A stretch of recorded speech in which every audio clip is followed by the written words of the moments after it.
Hi there. Welcome back to Zen Gen Pet Specialists. And I am here today with my friend Stephen.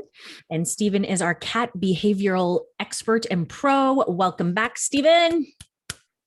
Nice to see you as always, Jen. It's such a pleasure. Yes, it is. I love our conversations. I learned so much from you. It's so helpful. Same here. It's so fun, right? So today we are going to talk about, we're still on the subject of behavior in cats. And last session, we talked about innate behavior, which is like instinctual behavior. Today, we're going to talk about learned behavior. And sometimes that can overlap with innate behavior. And we'll dive into that a little bit. But yeah, let's get into learned behavior on cats. Can you give us maybe a nice example of what you mean by that? Sure. And, I'll just mention that one of the things we've been discussing are these are the categories of behaviors that cats, most of their behaviors fall into. And because how we help a cat depends on the category, the way in which we address the behavior changes based on whether it's innate or learned, or in the third category, which we'll saving for another week. But yeah, sure. To your question, learned behaviors are typically behaviors that we often help teach the cat. It's not just the cat learning them on their own. We are an active participant. So if we are preparing the cat's food in the kitchen and the cat is extremely food motivated, they learn that this is the center of the food universe is the kitchen counter. And they learn to beg for food there, which can become annoying because we're also preparing our own food in the kitchen and we're eating our food either in or near the kitchen. Another example, you want more? Should I give more than one? Yeah, keep going. Yeah. So another example would be a cat who wants to come into the bedroom at night. And let's just say that we're a home that for whatever reason, sometimes it's allergies, could be other reasons. We don't let the cat in our bedroom at night. And the cat is doing something that is so well known. Humans, us, have created a multi-billion-dollar industry around this principle, and it's called slot machines. It's the slot machine effect. It's repetitious behavior that is trying to elicit an unexpected or randomized reward. And so the behavior gets repeated, meowing at the door, meow, meow, meow, meow, meow. Someday they'll let me in. And then after 10 minutes of frustration, we finally give in. And the cat learns that if they repeat this behavior, the reward comes. In a gambling casino that was designed for cats, the slot machines would obviously dispense either freeze-dried fish or kibble. But in this case, we open the door and the cat is rewarded. But imagine the next night we want to break the cat of this habit. And so we don't let them in. And we hit that magical 10-minute mark when the cat is used to getting in. Do they stop meowing just because we've reached that point? Correct. They do not. In fact, they probably meow harder and louder because they know that reward is right around the corner. And so they're just going, I know I'm going to get this. I'm just going to keep on meowing. And then we give in. And then we have taught them that no matter what, they get what they want. And they've learned this. And, one way to unlearn this behavior, if I can just jump into a solution right away, is to not give in. But this is hard. Oh, yes, this it is really hard because typically the behavior, not only does it not get better right away, it often gets worse because, again, they're trying to provoke the reward. So it can take lots of patience to get that result. And so another way to deal with it, instead of getting into a kind of antagonistic relationship where we push and they push back, is to come around from the other direction and see if we can figure out a way to unlearn that behavior or teach the cat that it doesn't need to come in, excuse me, at that moment, that maybe what it wants we can satisfy in a different way. And I'll get at that a little bit later because we're going to get to some specific examples with a specific cat. So I'll just kind of let that go unsaid for the moment. Yeah. You know what I love about this scenario, the way you're describing it, as a parent, as a mother, you're talking about a cat, but I'm hearing children because, your Yes. kid's screaming at you, I want the candy. And you go, no, I want the candy. No, I want the candy. Mom, mom, mom, mom, mom. And then I finally go, take the candy, take 10 and leave me alone. Right. Right. Right. Yeah. And Exactly. it takes a tremendous amount of patience and ability to just stand firm and what it is you're looking for. But there's there's a general kind of rule I have with that with kids is that give it 3 days or give it 3 times and it gets better. And so I think the same may apply with cats is, you keep saying no till they get it, till they go, okay, I'm not going to win anymore. And there are other ways of addressing it too. I'm curious if you think this would work with kids. There's something called it's ritual. It's when you ritualize behaviors or you schedule things so that they don't have to pull the handle. And with cats, that can mean scheduled play followed by a food reward, where the cat expects at a certain time of the day, several times a day, they're going to have this interaction. It's going to be play, which is predatory. Play is about hunting. They get the toys, then they get the treat, and they have the full cycle of predation. They feel satisfied, and they don't have to keep pestering you for it. So I'm curious, if with a kid, you could say, you can get the candy at 3 p.m. if you've done this thing, and you'll get it a little bit every day if you accomplish certain things. Yeah, absolutely. It is. In fact, they thrive better from that, and really, we kind of live in a world where it's all about give and take, right? You go to work to get a paycheck. You've got to do something to get something, and you're not going to go to work if you're not getting paid, right? Nobody would. So it's really, yeah. It's if you negotiate, right? There's a negotiation that goes on, and it usually works quite well. It diffuses any anger or negativity that may be going on because you create a plan that kind of satisfies everybody. Right. And we do this with cats too. We negotiate. Yeah.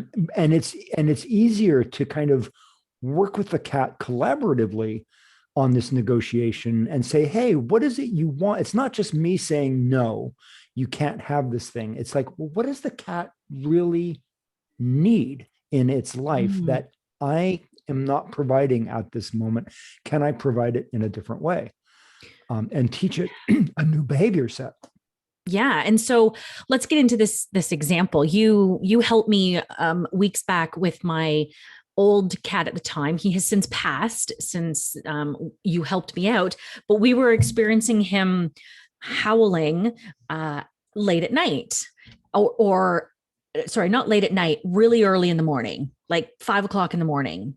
It was like everybody and there's something about senior cats. It's like when they get to that senior age, they just howling is their thing. Everyone's going to listen to me now. So he would howl all over the place, and we'd have to get up and feed him to make him stop because he wanted to eat. And so you gave me a fantastic suggestion and just share with everybody what you told me to do because it kind of applies to everybody. And I will share it with you, and then you can tell us all the result. And Charlie, who was 18 at the time, I remember you saying something like, we just give it. He's 18. We just, we just give in. We wake. It's not like he's a 1-year-old and we have a lifetime ahead of this behavior. We're just indulging our sweet senior cat. So when cats have late night crazies or early morning wake up activity, it's typically around the same idea, which is they're food motivated or sometimes play based. But with early morning, that 5 a.m. is such a classic time. It is because cats, which are not nocturnal, cats are actually, my favorite word, crepuscular. That means they're most active at dawn and dusk. This is when mice are active, and cats have evolved to see very, very well in half light, quarter light. And this is when the meals are brought to them. And so this is when they're active because it's natural for them. This is an innate quality of a behavior that becomes learned with you because you're dispensing the mouse. Right. And so what I suggested was there is this concept of the cycle of predation. And I'll back up very briefly and slightly to say that many species have a way of retaining calories. Acquisition of calories is not good enough. You have to retain enough calories so that you don't effectively starve between meals. As an example, penguins waddle. The reasons penguin waddle is because they're doing kind of like regenerative braking on an electric car. They're sending energy back into the battery by virtue of that funny walk. And they would starve if they didn't walk that way. Well, cats have a method of calorie retention as well, because in the wild, the way they get their calories is they exercise, they hunt, right? But they're getting a positive result. They're getting calories in exchange for the calories expended. If they ran around all day long just because they could, and they might, it's fun, they would starve to death. They can't do that and survive. So nature figured out a method of calorie retention, and it's really simple. If the cat engages in basically 3 behaviors in the right order, they will retain their calories. And it works like this. They hunt, this is in our home, this is play. Play is predatory behavior. So they hunt, they kill, and then they eat. And nature puts them into a coma, makes them go to sleep so they don't run around wasting calories. They groom, and then they take a nap, and they sleep until they're hungry again. And then they wake up and they repeat the cycle. And in nature, this is repeated 5 or 6 times a day. Hunt, kill, eat, sleep, sleep, sleep, sleep, wake up, and repeat. So if you give your cat this cycle of predation about an hour before your bedtime, a vigorous play session. For some cats, this might just mean a couple minutes because they're not super playful. For other cats, if you've got the patience, it might mean 10 or 15 minutes. But you give them the hunting activity, hunting, killing activity, which is the play. And then you give them a nice meal, a generous meal, maybe a wet food meal, about an hour before your bedtime. So they have time to groom, settle down, and then go into the temporary coma. And this is what I suggested to you. It also, means that there's a decreased amount of time between the last meal of the day and the first meal of the day. That's often the longest amount of time they go without meals, because if you feed them at 6 p.m. and then at 8 o'clock in the morning, that's a 14-hour time difference. That's a lot of time for a cat who's designed to eat every couple hours, every 3 hours in nature, hunting 6 times a day, 3 to 4 hours, say. So you're cutting that time down. They get fed at 10 o'clock at night or 11 o'clock at night after that session. And now it's 8 hours instead of 14. And so that's what I suggested. And I believe that's what you did. So tell us what happened. Yeah. So because of Charlie's age, the whole play factor was less important for him. And we just took that as like just spending time with him. So he was, we always said he lived for as long as he did because he would suck the life out of other people. He was so like loving and just like you could feel your energy getting sucked by this cat. But so we would spend lots of time with him, lots of pets and stuff. But you're right. We were feeding him at like 5:30, 6 o'clock. And then to go till 8 o'clock the next day, that was just too long, way too long for him. So we just bumped it back and we were feeding him. We'd spend lots of pets and times with him. And then we would feed him as late as we could in the day before we went to bed. And then he went to sleep and it stopped. Like it stopped. We were getting up in the morning and poking him and waking him up in the morning to make sure he was still alive. So it worked. It was a very, very simple thing going on that, as much as I was aware that he's hungry and he wants food and I have to get up and feed him because he can't do it to himself, I couldn't figure out how to fix that. And this simple, answer to that, I could tell him, hey, I'm not going to feed you till I got up, but that didn't stop his complaining. But being able to just like, how easy is that as a solution? So sometimes we think things are so difficult and it's really not. So that worked Right. amazing. And I have worked now with other clients who have similar situations with their cats. And I now share this information with them that you've taught me, because it's that easy and it works. So go for it. Amazing. That's great. And you can also, if you want, send your clients, and obviously anyone who's watching this or listening to it on a podcast, can go to my website where I have short articles that I've written on this very topic available for free at the very top of my website, which is cat-behavior-help.com. But it's great that you didn't push back against Charlie. Right. There was no antagonistic relationship. You just came around and kind of did an end run around his needs. And I often tell my clients, this is not going to take long. If this is going to work, it's going to work in 1 or 2 nights, because you're just satisfying his needs. It's not even a retraining thing in this particular case. He's relearning very quickly that you're providing the paycheck up front. Yeah. The paycheck to his work, which is a certain amount of play, or in his case, petting. Yeah, it's about as much as he can do. Right. So Yeah. I have another situation going on with my one cat, who I would love to know what you suggest I do here. So we got a new couch. I haven't had a new piece of furniture in forever, but we got this new couch, and I love it. And of course, I've got cats with claws, and I covered it in tin foil when we first got it, and made sure that they knew that this, and I made a cat scratch for them, just so they had something, right? Yeah. So they've got this great and wonderful place. So, but here's what's happening. My big, fluffy, loving orange cat named Sunny has discovered and knows how much I adore my couch. And so when he wants something from me and I don't jump and do it, he will go and he'll scratch at my couch. He'll look at me and do it. And as soon as I look and turn to look at him, he stops, because he knows. So he does it for 2 reasons. One, he wants food and I'm not feeding him, or he wants outside. So last night I am sound asleep. And because I am so in love with my couch, at 4:30, I woke up to the sound of my cat scratching my couch, like jumped out of bed, because I'm just so protective of this. He wanted outside. Both the cats wanted outside, but Sunny's the one that'll take the risk and do the bad behavior. The other one just sits and goes, I didn't do it. I'm good, which he is. He's lovely. But so I had to jump, and then I had to let them out. And this was 4:30 in the morning. So I'm well aware that Sunny is doing this because it's his way to get what he wants out of me.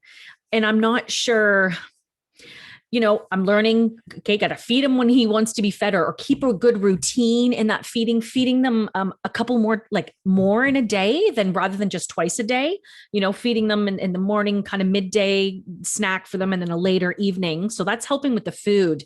But with this wanting to go outside is because like you said, it's that time of day where he's like, it's active, you're not feeding me. I want to go out and catch myself a mouse or something.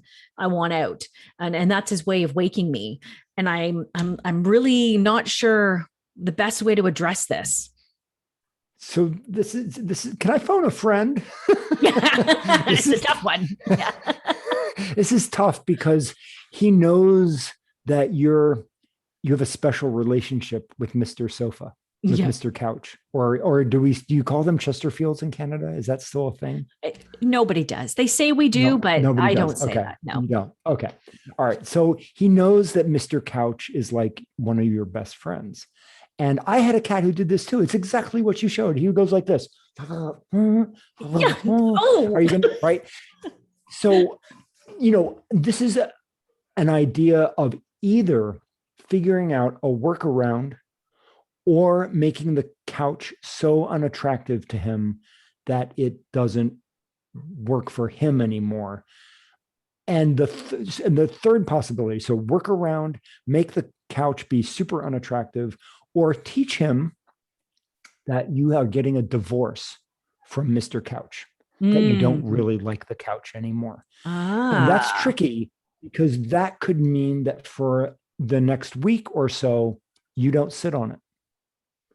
You, in fact, you don't do anything on the couch, and Okay. you start doing all your things that you would do on the couch somewhere else. Okay. And you start dispensing treats from this new location. Okay. Like maybe you're Okay. sitting, I'll just make something up for you. You've got a beanbag chair in the other end of the living room, and you've got a treat bag, and you're doing your computer work and anything else you're doing. And then Sonny comes around, and you toss some treats for him to go after. And he starts forming a relationship with you at this other location. And Okay. then you migrate back to the sofa. Hopefully he's taken some of these lessons, and you continue to give him enrichment at this other location. But the other things that you could do is you could really, is there a part of the sofa that he actually likes to scratch? Yeah, it's the same spot every time. Same spot every What time. is it? It's right at the corner, right? Like at the corner Got it. of the end of it. Got it. So corners are attractive, and some cats will relocate their scratching if they can't scratch where they want to. And other cats, they're just like, no, this is where I want to scratch. If I can't scratch there, I'm not interested. So I would recommend double-sided sticky tape Okay. in the sheets of it in a pet store.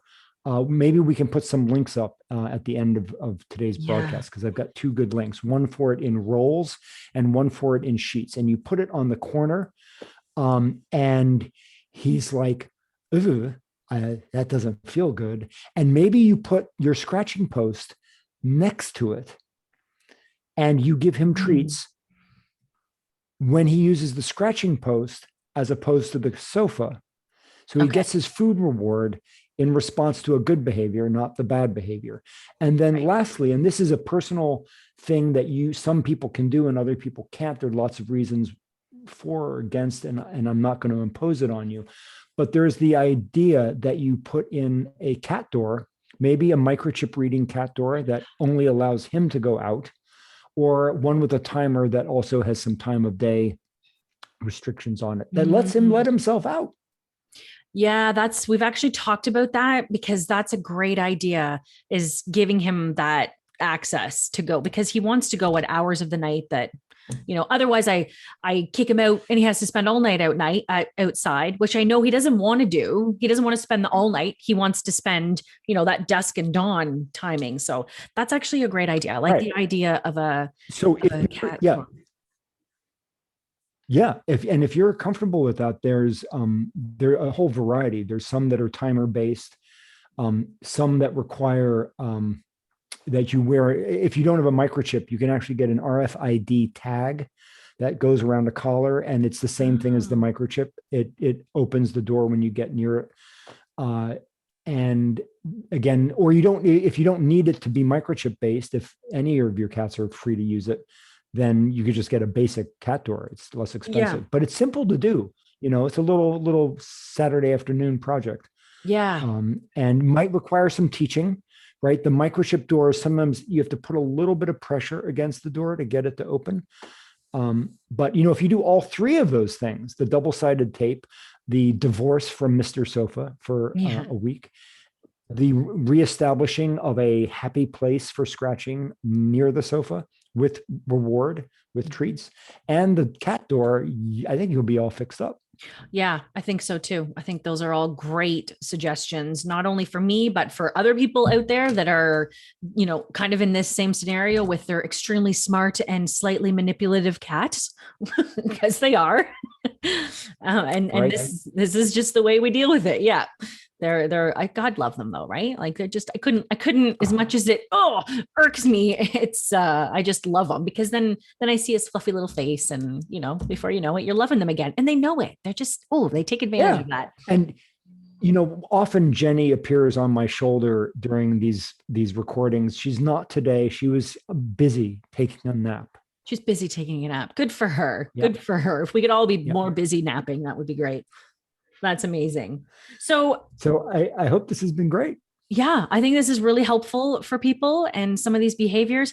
And just to add into it for our cat lovers are getting a lot out of this, but I also want to add in for people if we're talking about dogs or horses, it's the same sort of situation here. If you have a dog that constantly jumps up on you, and you're using your hands to kind of push that dog down, the hand on the dog is actually a reward. So although you're thinking you're saying to the dog, get down, all it goes, oh, you're petting me.